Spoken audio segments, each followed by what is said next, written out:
Bonjour à toutes et à tous et bienvenue à la région Auvergne-Rhône-Alpes qui nous accueille aujourd'hui. Bienvenue au nom de Sinov pour cette 5e étape 2019 du Rexbeam Tour. Donc c'est la 5e étape, la dernière de cette année en tout cas. D'autres arriveront, on vous en reparlera tout à l'heure. Je m'appelle Arnaud Delannoy et donc je vais vous accompagner pendant cet après-midi. Mon rôle, ça sera surtout de faciliter les échanges entre vous et nos intervenants du jour. Donc des témoins, pourquoi ? On entend souvent parler du BIM, c'est le sujet qui nous réunit aujourd'hui, Building Information Modeling ou Management, etc. Ce sujet, le BIM, c'est un sujet qui soulève beaucoup de questions, dont on peut avoir des perceptions, des interprétations différentes. Maquette numérique, processus de travail collaboratif, outils d'échange de données pour mener un projet de construction, de sa conception, sa réalisation jusqu'à l'exploitation maintenance, etc. Les interprétations sont nombreuses, les manières d'aborder le sujet sont différentes, contrastées, et c'est un sujet qui soulève beaucoup de questions chez tous les acteurs de la filière. Donc, ingénieurs, architectes, entreprises, maîtres d'œuvre, maîtres d'ouvrage, etc., etc. Les étudiants, les futurs talents, futurs ingénieurs qui sont pour certains parmi nous dans la salle aujourd'hui. Donc l'objectif de cette session, bonjour Emmanuel, l'objectif de cette session, de cette séquence aujourd'hui, c'est de partager avec vous des vrais retours d'expérience, très concrets, de projets qui ont été menés, pour certains expérimentaux, pour certains un peu plus aboutis, pour vous donner des clés de compréhension, des repères, à la fois pour bien comprendre ce qu'on entend par le BIM et comment mettre le pied à l'étrier, si on n'en a jamais fait, ou comment progresser en la matière, si on est déjà dans le BIM et qu'on souhaite un peu parfaire ses pratiques. Mais avant d'entrer... Alors on aura ici une table ronde importante en introduction, en première partie, qui nous permettra d'aborder un sujet fondamental. On demande à chaque fois, c'est aussi pour ça que je vous ai demandé de vous connecter à Klaxoon tout à l'heure, on fait des petits sondages un peu dans la salle et on demande notamment, vous le verrez tout à l'heure, aux professionnels qui participent au Rexbeam Tour, quelles sont leurs principales contraintes ou leurs principaux besoins aujourd'hui pour aborder le BIM, le mettre en pratique ou progresser. Il y a un sujet qui est revenu systématiquement, c'est la formation, la montée en compétences. C'est pour ça qu'on a décidé de consacrer cette dernière étape 2019 à ce sujet, la formation, avec deux séquences. Une première avec des professionnels de la formation, une deuxième qui donnera la parole aux éditeurs. Parce que oui, le BIM, c'est aussi être en capacité de bien comprendre comment fonctionnent ces outils, quels sont les différents formats de données qu'on est amené à échanger, à faire interagir, et aussi et surtout un frein assez souvent exprimé par rapport aux outils BIM aujourd'hui, c'est l'interopérabilité des solutions. C'est souvent un frein exprimé. Est-ce qu'avec tel format et tel format, je pourrais faire des échanges, voilà, etc. Mais ça, on y reviendra tout à l'heure. Avant d'entrer dans le vif du sujet, je vous remercie d'accueillir Stéphane Var, qui est vice-président de la région de Sinov Auvergne, qui va nous dire un petit mot. Bonjour Stéphane, merci de l'accueillir.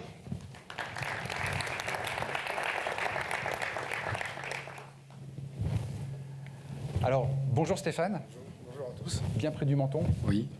Alors, avant de nous expliquer pourquoi ce Rexbeam Tour aujourd'hui, quelques mots sur Sinov. Alors Sinov, c'est une fédération patronale qui représente tous les métiers du conseil, de l'ingénierie, du management. Ça représente essentiellement les TPE et PME des métiers de conseil. Donc le but de la fédération Sinov, c'est de représenter nos métiers au niveau national. Il faut savoir aussi qu'on a des chambres régionales qui permettent d'organiser des réunions comme aujourd'hui. Le but, c'est de suivre l'évolution de nos métiers, de nous représenter au niveau national pour défendre nos intérêts et permettre à nos structures, petites et moyennes, de pouvoir évoluer convenablement. Très bien. Quelques chiffres clés sur les métiers dans la région Auvergne-Rhône-Alpes. Alors, Auvergne-Rhône-Alpes, c'est 9 000 entreprises, 90 000 salariés qui sont répartis, bien sûr, sur toute la région. Au niveau des entreprises, en local, c'est à peu près 100 entreprises sur le département. Donc, 100 entreprises, après, avec une moyenne de 10 personnes par entreprise, ça fait 1000 personnes. D'accord, donc une filière qui pèse dans la région, mais aussi à l'échelle nationale. On ne va pas partager des chiffres nationaux, ça vous donnera le vertige. J'en fais un petit peu trop, bien sûr. Mais en tout cas, merci de nous accueillir aujourd'hui. Oui, et merci encore aussi à la région de nous avoir accueillis dans cette salle. Voilà, bonne réunion à tous. Merci de nous accueillir, Stéphane, merci. Alors,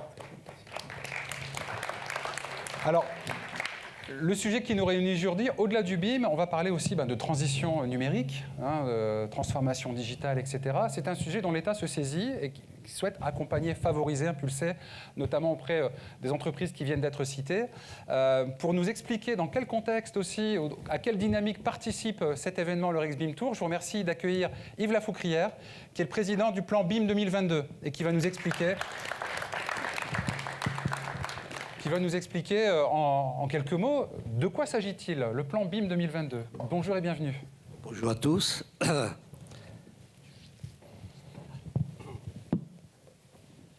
Bien, bonjour à tous. Merci de m'accueillir et de me donner l'opportunité de m'exprimer sur un sujet qui me tient particulièrement à cœur. Parce que, dans le fond, très rapidement, sans vous raconter ma vie, j'ai exercé à peu près pendant 40 ans les métiers de la maîtrise d'œuvre, de la maîtrise d'ouvrage, de l'aménagement. Et donc, au fur et à mesure des années qui passent, des projets accumulés, j'ai vu les forces, les richesses du secteur, mais également ses faiblesses et ses marges de progrès.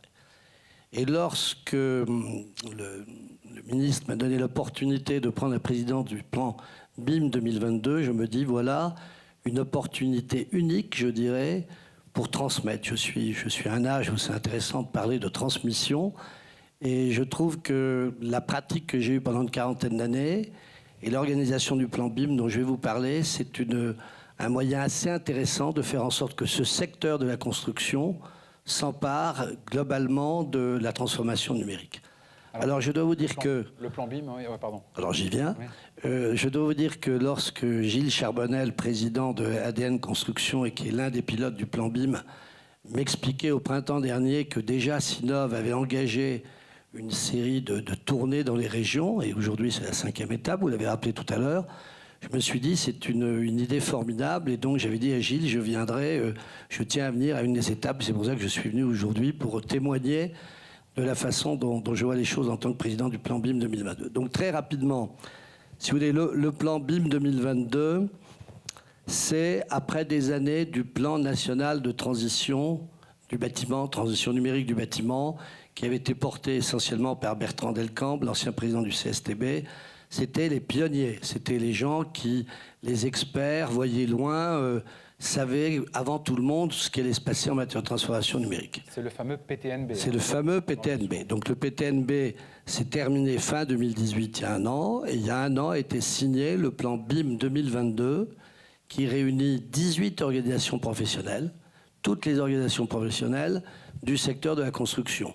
Fédération du bâtiment, les artisans, le Sinov pour les ingénieurs conseils, mais également Syntec, les géomètres experts, les architectes, l'UNSFA, l'ordre des architectes, enfin bref, tous les acteurs de la filière ont signé ce plan, avec également quelques personnalités qualifiées comme Bertrand Delcambre, comme des gens du Conseil supérieur de la construction, ce qui montre bien que le plan qui a démarré donc début 2019, j'ai pris la présidence du comité de pilotage en janvier 2019, il est porté par tous les acteurs de la filière.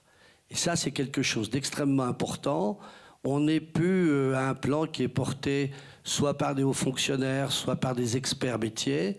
On est un plan qui est piloté par l'ensemble des fédérations, dont les membres, dont les acteurs, dont les adhérents sont tous les jours à l'œuvre sur les projets, que ce soit des très grands projets ou des petits projets locaux, que ce soit des projets publics ou des projets privés. Donc très rapidement, ce plan comprend 2 axes forts. Le premier axe, c'est généraliser la commande du BIM, faire en sorte que la transformation numérique soit généralisée. On les voit à l'écran en même temps que vous... Voilà. Et le deuxième axe fort qui va apparaître, c'est déployer ça dans tous les territoires. Je pense qu'enfin, pour tous ceux parmi vous qui ont mené des projets de construction, on sait très bien qu'on associe entre le maître d'ouvrage, la maîtrise d'œuvre, les entreprises, des acteurs différents. Et donc, il faut que tous les gens travaillent ensemble, quelquefois sur des grands projets, quelquefois sur des petits projets. Donc, il y a vraiment ce souci de déployer ça sur tous les territoires. Alors, ces 2 axes se décomposent en 8 actions. 7 actions qui sont portées par ADN, l'Association pour le développement du numérique dans le secteur de la construction. Et la 8e action, elle, qui est portée par le CSTB, Centre scientifique et technique du bâtiment, qui est Croquis, j'en reparlerai tout à l'heure. Donc, je vais vous dire très rapidement où on en est sur ces 8 actions. Donc les 7 premières qui sont portées par ADN, donc ce qui veut dire que le pilotage de ces actions, c'est vraiment les organisations professionnelles de la profession. Donc c'est vraiment les acteurs qui ensuite utiliseront ça dans chaque projet. L'action numéro 1, c'est tout ce qui est maîtrise d'ouvrage et BIM. Il est évident que tout projet de construction démarre par un maître d'ouvrage qui va prendre un risque financier, qui va définir un programme et qui portera bien souvent dans la durée les conséquences du choix qu'il fait. Et donc il est évident que la transformation numérique doit débuter dès le cahier des charges que le maître d'ouvrage va donner à ses partenaires, que ce soit les architectes, les bureaux d'études, que ce soit les contrats avec les entreprises. Il y a un certain nombre de documents qui existent. La MIC, par exemple, a fait un document très bien fait pour tout ce qui est construction publique. L'USH a fait déjà pour tout ce qui est HLM un certain nombre de documents de repères pour le maître d'ouvrage. Ce que nous voulons dans l'action 1, c'est généraliser, faire un point, benchmark de toutes ces actions et donner aux maîtres d'ouvrage un certain nombre de repères qui attireront leur attention sur les points importants lorsqu'on veut lancer des projets avec le BIM. Action numéro 2, tout ce qui est lié au contrôle et à l'autocontrôle. Tout ce qui est lié au contrôle et à l'autocontrôle, sujet très vaste, ça peut être le contrôle de la conformité au cahier des charges du maître d'ouvrage, ça peut être le contrôle au sens le plus commun du terme des bureaux de contrôle, ça peut être les contrôles en matière de label, de certification. On voit bien qu'il y a tout un champ dans lequel la transformation numérique aidera les acteurs à mieux travailler, les dispensera d'un certain nombre de tâches fastidieuses lorsqu'il faut vérifier la largeur des unités de passage, les distances entre une issue de secours et un point le plus éloigné dans un ERP. On voit bien que là, il y a des gains de productivité considérables à faire.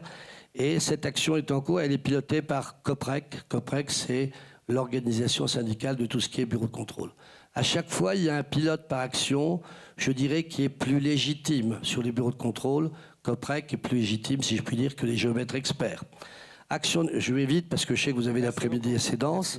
L'action numéro 3, c'est tout ce qui est normalisation, interopérabilité. Vous savez tous, si vous conduisez des projets, que bien souvent, au-delà du discours incantatoire, au-delà de l'intention des acteurs de faire, on bute souvent sur le fait qu'au moment où on passe à l'action, il y a des problèmes d'interopérabilité entre les différents systèmes, entre les différents logiciels.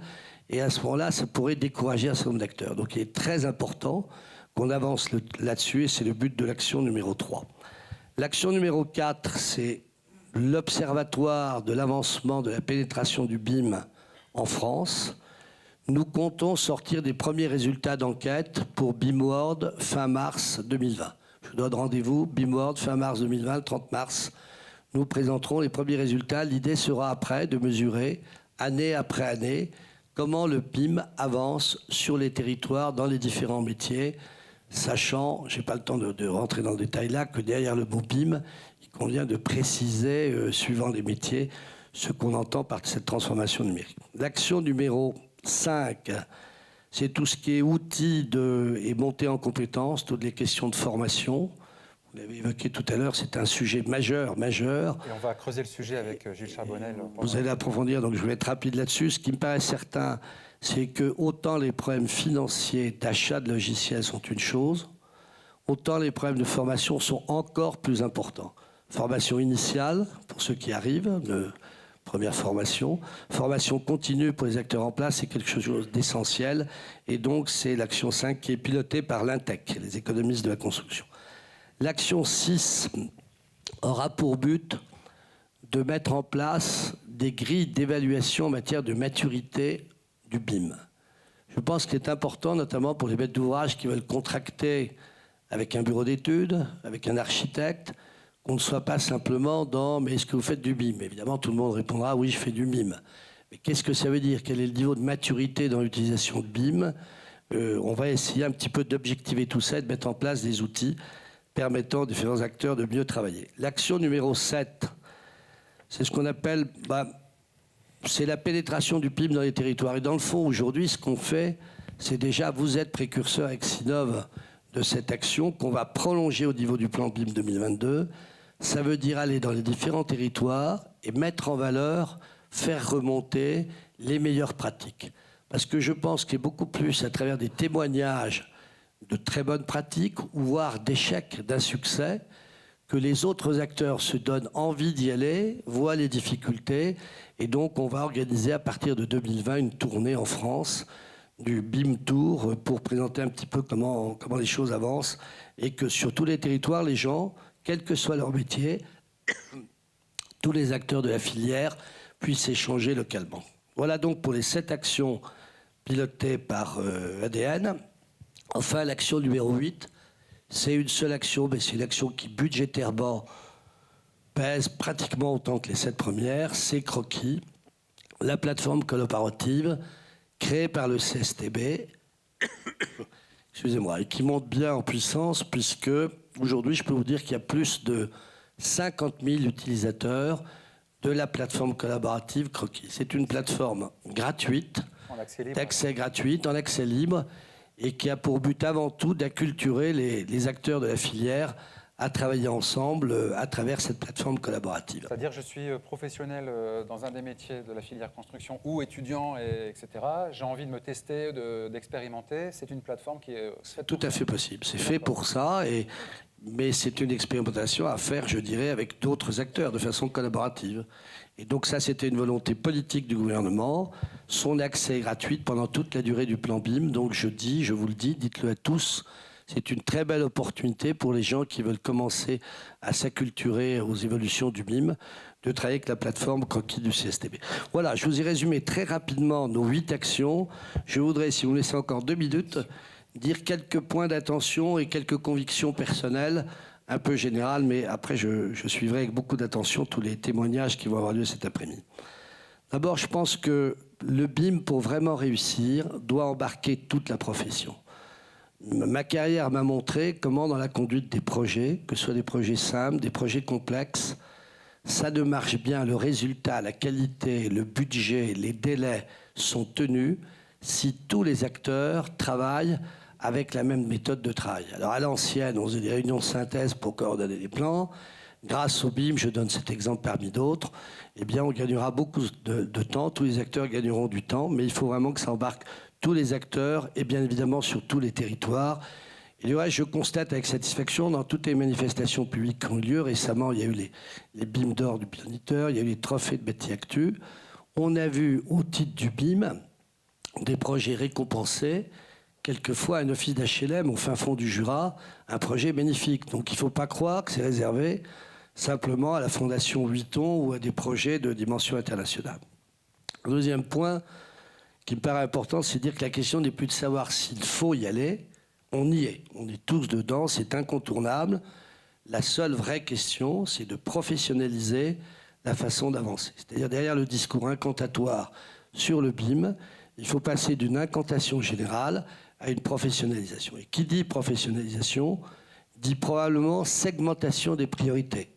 Les priorités en matière d'acculturation au BIM ne sont pas les mêmes pour un charpentier, pour un maître d'ouvrage qui gère du patrimoine ou pour un promoteur qui construit, prend un risque mais vend tout de suite son patrimoine. Donc on voit bien qu'il faudra segmenter les avancées en matière de travail sur le BIM. Autre remarque générale, je pense que notre initiative, vous l'avez compris, est plutôt publique, mais elle n'est pas du tout, je dirais, incompatible avec tout le bouillonnement des acteurs privés. Je crois au contraire que c'est les acteurs privés, les éditeurs de logiciels, qui font avancer le système. Moi, j'ai commencé ma carrière, il y avait le Rotring, la table à dessin. Ensuite, on a vu arriver le calcul numérique, AutoCAD, tous les outils. Et maintenant, on passe une nouvelle étape. Tout ça, c'est fait par les forces du marché. Je pense simplement qu'il y a une complémentarité, mais qui suppose un vrai dialogue entre ces acteurs de marché et, je dirais, l'intérêt général qui fait que pour que ça marche bien et vite, pour qu'il n'y ait pas des investissements faits, qu'il n'y ait pas de suite derrière, il faut qu'il y ait ce dialogue, cette écoute entre éditeurs de logiciels et représentants de l'intérêt général. Et je pense que le plan BIM 22, à travers ces 18 organisations professionnelles, est la meilleure façon de représenter l'intérêt général. Donc je voulais insister là-dessus. Et vous dire, pour terminer, que si on voit dans le secteur du bâtiment également les évolutions, la complexification des sujets.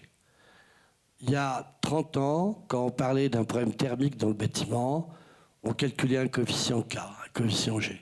Ensuite, on a vu apparaître les réglementations RT 2005, RT 2012. Maintenant, va arriver E plus C moins, RE 2020. Je peux vous dire que cette complexification générale, à laquelle il convient d'ajouter principe de préoccupation, préoccupation environnementale, préoccupation sociétale de concertation avec les habitants, association des habitants du quartier, fait qu'on est devant une complexification durable et grandissante qui fait qu'à mon sens, il est indispensable de retrouver des marges de manœuvre grâce à la transformation numérique. Donc la transformation numérique n'est pas pour moi quelque chose qui va restreindre vos métiers, qui va être l'attrition d'un certain nombre de métiers. C'est quelque chose qui, si nous la mettons bien en place ensemble, permettra de mieux faire face à la complexité et de ne pas être submergé par une complexité réglementaire, mais de garder une capacité de création et d'innovation. Voilà, c'est quelques idées que je voulais vous donner en préalable. J'ai été un peu long, excusez-moi, mais... Non, mais je vais vous donner l'occasion de l'être encore plus, parce que j'ai une question. Vous êtes confiant dans la réussite de ce plan BIM? Parce que peut-être, quand on est une entreprise de taille moyenne, plus modeste que des grands groupes, on se dit je suis moins doté, j'ai moins de moyens, de temps voilà, à consacrer à l'intégration, l'appropriation du BIM. Pour ces structures-là, vous êtes plutôt confiant?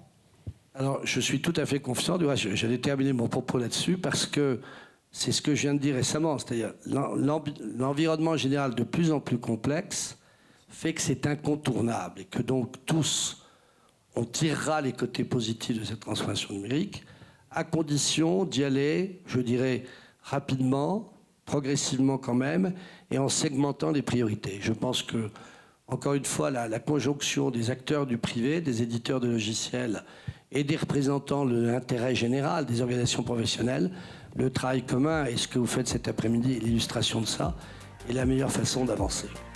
Merci beaucoup Yves Lafoucrière. Merci de votre présence et de votre témoignage.